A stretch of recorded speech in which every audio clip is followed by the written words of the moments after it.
Chapter 6. Remember Human Nature.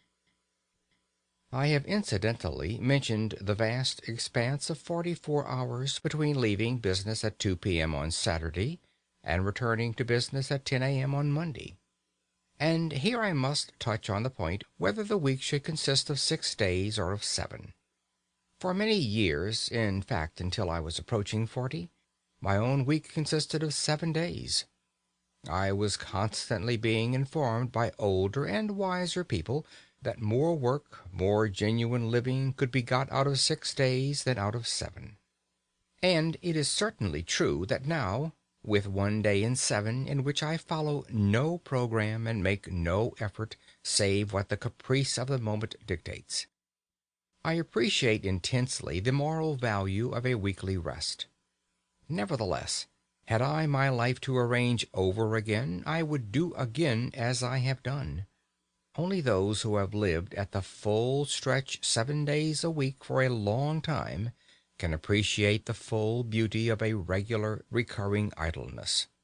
Moreover, I am aging, and it is a question of age. In cases of abounding youth and exceptional energy and desire for effort, I should say unhesitatingly, keep going, day in, day out. But in the average case, I should say, confine your formal program, super program, I mean, to 6 days a week. If you find yourself wishing to extend it, but only in proportion to your wish, and count the time extra as a windfall, not as regular income, so that you can return to a 6-day program without the sensation of being poorer, of being a backslider. Let us now see where we stand.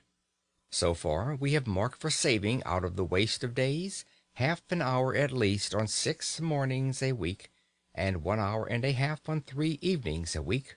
Total, 7 hours and a half a week.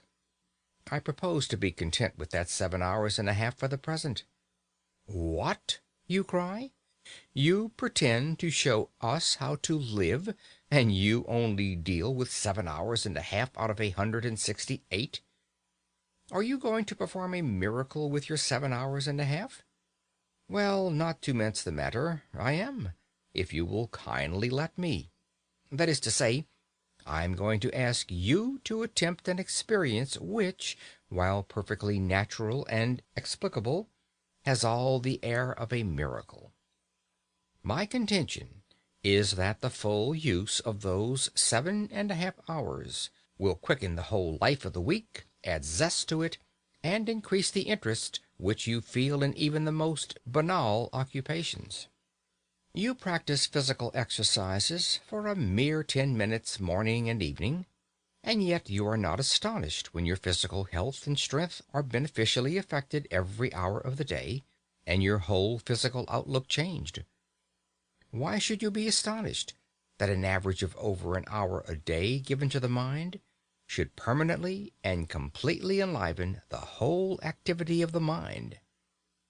More time might assuredly be given to the cultivation of oneself, and in proportion as the time was longer, the results would be greater.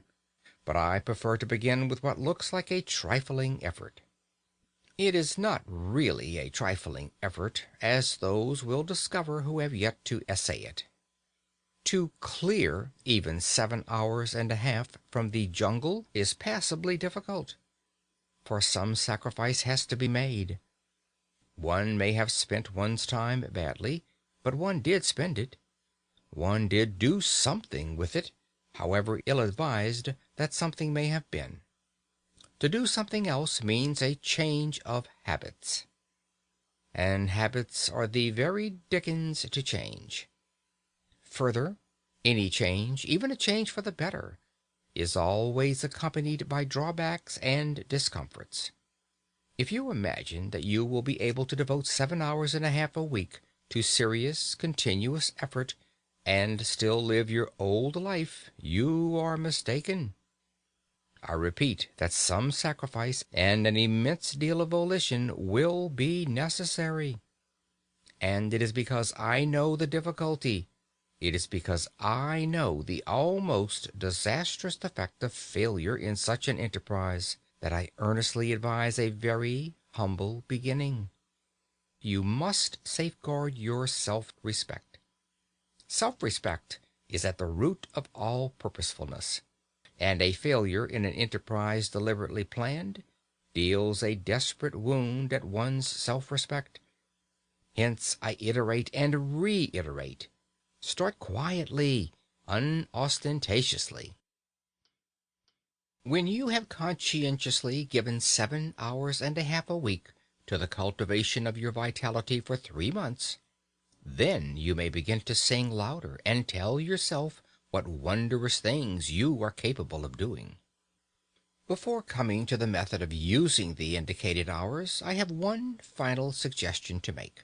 That is, as regards the evenings, to allow much more than an hour and a half in which to do the work of an hour and a half. Remember the chance of accidents. Remember human nature, and give yourself, say, from 9 to 11:30 for your task of 90 minutes. End of chapter 6.